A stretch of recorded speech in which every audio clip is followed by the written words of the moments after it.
श्री स्वामी समर्थ सर्वांना. मला बऱ्याच प्रेक्षकांनी प्रश्न विचारला की गुरुचरित्र मला वाचायचं आहे, पण मी वाचू शकते का किंवा वाचू शकतो का? हो, नक्कीच तुम्ही गुरुचरित्र वाचू शकता.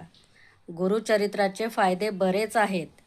गुरुचरित्र तुम्ही वाचू शकता कारण तुम्हाला भीती वाटते की त्यात असणारे नियम पाळले जातील का?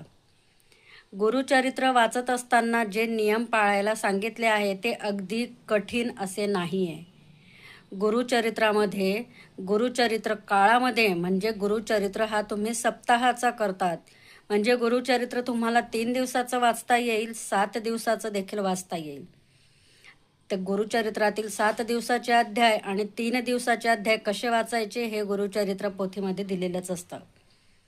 फक्त तुम्हाला भीती वाटत असेल तर गुरुचरित्रातले नियम आपल्याला पाळता येतील का? नियम तसे साधे आहे, सोपे आहे.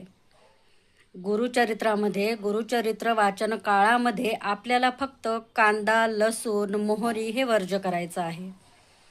तुम्ही ना एक वर्णी म्हणजे फक्त मुगाची डाळ आणि पोळी याचं सेवन करायचं 7 दिवस. 3 दिवस पोथी असेल तर 3 दिवस. फक्त सकाळ संध्याकाळ मुगाची डाळ पोळीच खायचं. शक्य झाल्यास फक्त संध्याकाळी मुगाची डाळ पोळी खायची, आपल्या इच्छेप्रमाणे, आपल्या श्रद्धेप्रमाणे. बस, बाकी दुसरा कोणताच नियम नाही. फक्त तुम्ही एकाच वर्णाची भाजी खायची, म्हणजे मुगाची डाळ पोळी पहिल्या दिवशी खाल तर जोपर्यंत पारायण संपत नाही तर 7 दिवस तुम्हाला मुगाची डाळ पोळीच खायची आहे.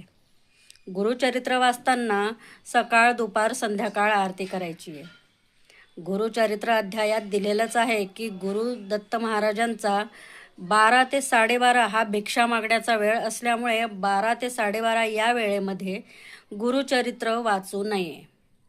त्याचप्रमाणे सकाळ, दुपार, संध्याकाळ तुम्ही नैवेद्य दाखवायचा आहे, आरती करायची आहे. नैवेद्य सकाळ आणि संध्याकाळच दाखवायचा. बस, हा साधा नियम झाला. त्याचप्रमाणे तुम्हाला झोपताना गादीवर झोपता येणार नाही.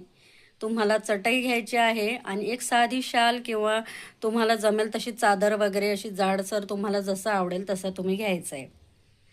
तर तुम्हाला गादीवर का झोपायचं नाही आहे की दत्त महाराज आपली परीक्षा घेत असतात. नाही तर आपण रोजच्या आयुष्यामध्ये जसं आपण चैनीचं आयुष्य जगतोय, पूजापाठ करतोय, असं नको. दत्त महाराज साक्षात आपल्या घरात येऊन ती पोथी ऐकत असतात. ही भावना मनात ठेवून तुम्ही वाचा. मग त्यासाठी तुमचं एकवर्णी जेवण करताय तर तुमचा बाकीच्या अन्नासाठी हा त्याग असतो.